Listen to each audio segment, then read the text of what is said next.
저희 병원에 오시는 직업군 병원 근무하시는 분들, 노래하시는 분들, 애기 엄마 분들 생각보다 많습니다.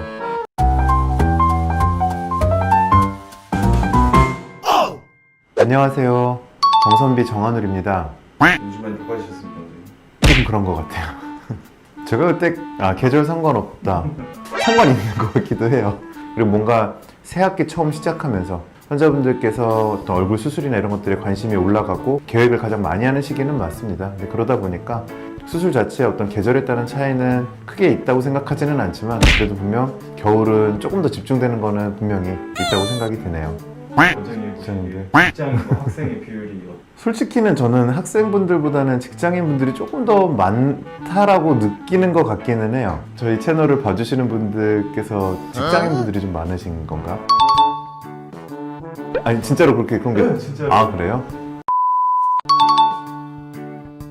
저희 병원에 오시는 직업군 지금 딱 하나 드는 생각은 병원 근무하시는 분들 제법 많습니다.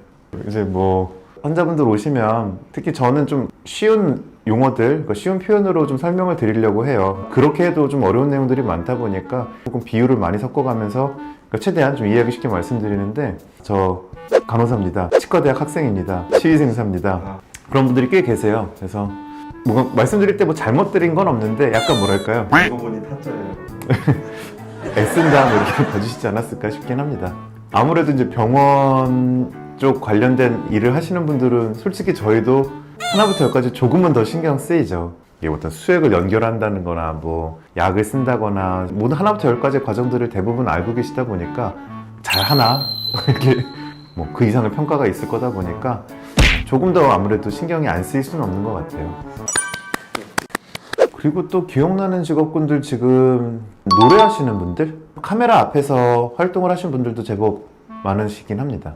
역시 또 신경 쓰이죠. 그게 어떤 미세한 것들. 다 신경 쓰. 그렇게 생각하면 신경 안 쓰이는 분들은 없죠. 또 수술이 성대에 미치는 영향 뭐 이런 거 있을 수 있죠. 그러니까 제일 많이 듣는 질문이긴 합니다. 이제 그런 분, 노래하시는 분들 같은 경우에, 근데 사실은 이 수술을 한다고 어떤 성대 자체에 뭐 문제를 주거나 그러지는 않아요. 직접적으로 어떤 뭐 목소리라든지 이런 거에 변화를 주는 건 아닌데, 어쨌든 이 소리라고 하는 것도 이 구조들을 울려서 나오는 그런 현상들이라면은 구조는 분명히 좀 바뀌긴 합니다. 구강 구조나 이제 이런 얼굴 구조에서 어떤 울림 이런 것들, 그런 것들의 차이는 있다 보니까 똑같진 않을 수 있다, 이런 얘기를 드리긴 합니다. 그 기도가 분명히 변하거든요.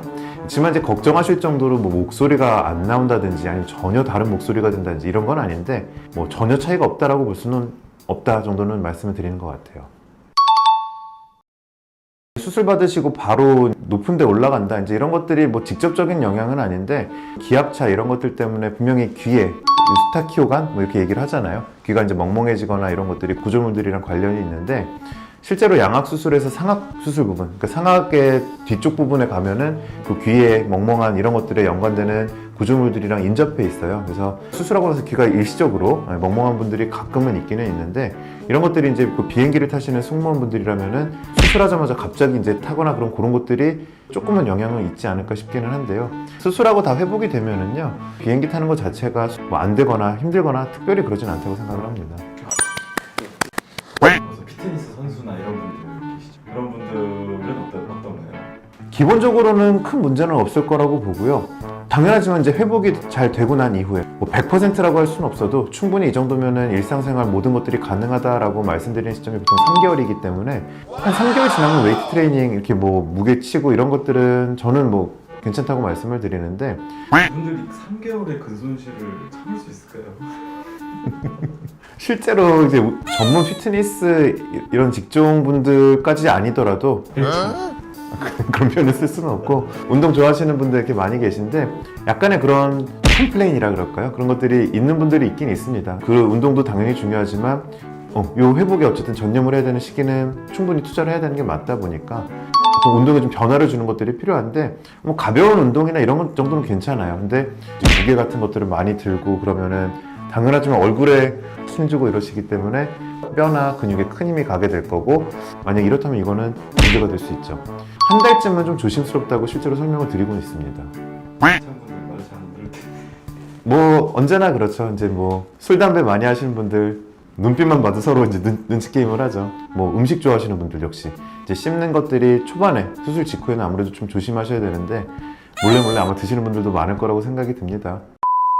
직업군이라고 하기는 그런데 이제 애기 엄마 분들 생각보다 좀 많으신 것 같아요. 외모에 의외로 신경을 안 쓰실 것 같은데. 외모도 기능도 되게 이제 맞닿아 있는 경우들이 많죠. 부종교합이 동반된 어떤 비대칭이라든지 뭐 개방교합이 있다든지 이제 이런 것들이 있는데 가정을 꾸리고 아기를 이제 낳고 키우기까지 이제 당연히 바쁘게 살아오셨을 거고 시간이 없으셨겠죠. 당연하지만 되게 이제 그 아기를 낳고 어느 정도 아기들이 조금 이제 케어가 되는 그런 나이쯤에서 오시는 분들도 생각보다 많습니다. 이제 변화된 얼굴을 아기가 받아들이는 거에 대해서 신경을 쓰셔야 된다는 거죠. 그게 이제 진짜 갓난 아기들 젖병 물고 품에 안고 먹여드리고 이런 아기들도 엄마 얼굴을 당연히 알아보는데 이 수술을 받으신 엄마 얼굴도 분명히 다른 걸 알거든요. 아기들이 크게 그런 거 개의치 않고 오시는 분들 계시는데 꼭 말씀을 드리죠. 아기들이 어쨌든 초반에 수술 후 붓기라든지 뭐 이런 것도 있고 붓기가 빠져도 얼굴이 변하고 이런 것들 갓난 아기들도 저는 인지를 한다라고 생각을 하거든요. 혹은 이제 사춘기에 자녀를 둔 엄마분들도 계시고 그래서 충분히 대화가 되는 선이 된다고 하면은 미리 그 엄마의 얼굴의 변화 이런 것들에 대해서 조금은 더 어떤 세심하게 준비나 대비 이런 것들도 좀 필요하지 않을까 생각합니다. 그래서 이제 지난번 직장인분들의 어떤 회복 기간 혹은 뭐 준비 기간 어떤 그런 것들에 대해서 제가 말씀을 드렸다면은 환자분들의 어떤 직업별로 수술 전후 고려사항 이런 것들에 대해서 제 개인적인 생각을 한번 말씀드려 봤습니다. 확실한 거는 뭐 직업별로 큰 차이가 있다고 보기는 어렵고요. 다만 이제 뭐 큰 얼굴에 충격을 가는 이런 것들은 조금 조심해야 된다. 그런 것들. 영상에 도움이 되셨다면 영상이 재밌으셨다면 구독과 좋아요 부탁드릴게요. 감사합니다.